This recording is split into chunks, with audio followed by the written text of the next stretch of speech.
I know कि video आने में ज़माने लग गए, but this is how systematic life I am living here.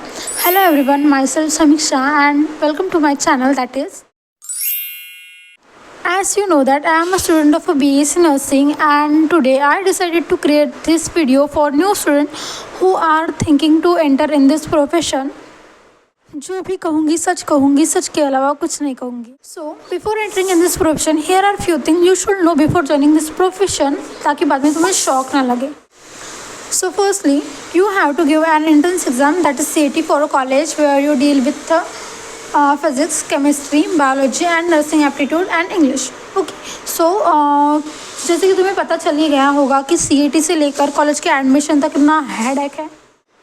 And when you enter in your first semester, you deal with the 4 difficult subjects known as anatomy, physiology, sociology and psychology. कहने को तो first semester में सिर्फ 2 paper हैं, लेकिन ये 2 paper निकालने में हमारे हेकड़ी निकल गई थी. नर्सिंग कॉलेज की टॉक्सिसिटी इतनी होती है कि तुम ज़िंदगी में एक बार ज़रूर सोचोगे कि मैं कहाँ फंस गई.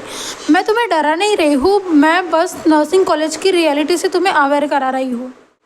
नर्सिंग कॉलेज वाले सबसे पहले फोकस करते हैं तुम्हारे ओवरऑल बिहेवियर पर. जब तक तुम्हें यूनिफॉर्म नहीं मिलती तब तक तुम्हें लॉन्ग कुर्ती और लेगिन प्लस ओढ़नी पहन के जाना पड़ता है कॉलेज में, और जोड़ा भी बना के जाना पड़ता है विद जोड़ा नेट. तो अगर तुम्हें अपने खुले बालों से प्यार है तो तुम एक बार सोच लो. और अगर तुम ऐसा सोच रहे हो कि शॉर्ट कुर्ती चल जाएगी, जीन्स चल जाएगा, सो सॉरी तुम्हें नींद से जगाने के लिए, बट ऐसा कुछ नहीं चलता. नर्सिंग तुम्हें केयर सिखाए या ना सिखाए, बट सॉरी बोलना ज़रूर सिखा देगी. एज ए नर्सिंग स्टूडेंट तुम्हें हर बार गलती हो, ठीक है गलती हो तो ठीक है, लेकिन विदाउट गलती भी तुम्हें कई बार सॉरी बोलना पड़ता है, जो कि नर्सिंग का माइनस पॉइंट है. नर्सिंग कॉलेज की और एक बात, ऐसा कोई नर्सिंग कॉलेज नहीं है जहाँ की प्रिंसिपल अच्छी है. ऐसा कोई नहीं है. मेरे ऑलमोस्ट सारे दोस्त इंजीनियरिंग प्लस नर्सिंग कर रहे हैं, लेकिन नर्सिंग वालों का सभी का सेम हाल है. किसी के भी प्रिंसिपल उतने अच्छे नहीं हैं जितने हम डिज़र्व करते हैं या हम जितने सपोर्टिव चाहते हैं. ये बात हर नर्सिंग स्टूडेंट रिलेट करेगा. That is application. इस फील्ड में हर चीज़ के लिए एप्लीकेशन देने पड़ते हैं. फिर आते हैं तुम्हारे सीनियर्स, जो कि तुम्हारी नर्सिंग जर्नी में बहुत बड़ा रोल प्ले करते हैं. अगर उन्होंने तुम्हें अच्छी स्ट्रैटेजीज नहीं बताई, सिलेबस को कैसे कवर करना है ये नहीं बताया, कौन सी बुक प्रीफर करनी है ये नहीं बताया, तो तुम्हारा हो गया. फिर आता है नर्सिंग का सबसे biggest pressure point, that is assignment. मैंने अपनी पूरी ज़िंदगी में इतना नहीं लिखा जितना मैंने नर्सिंग के फर्स्ट सेमेस्टर में लिखा था. सच्ची के assignment, seminar, micro teaching, care plan, case study, drug presentation, procedure और न जाने क्या कुछ.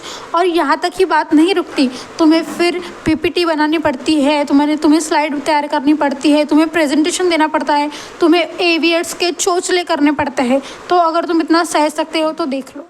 तुम्हें फर्स्ट सेमिस्टर से ही study, assignment, clinical posting, presentation सारी चीज़ों को मैनेज करना पड़ता है.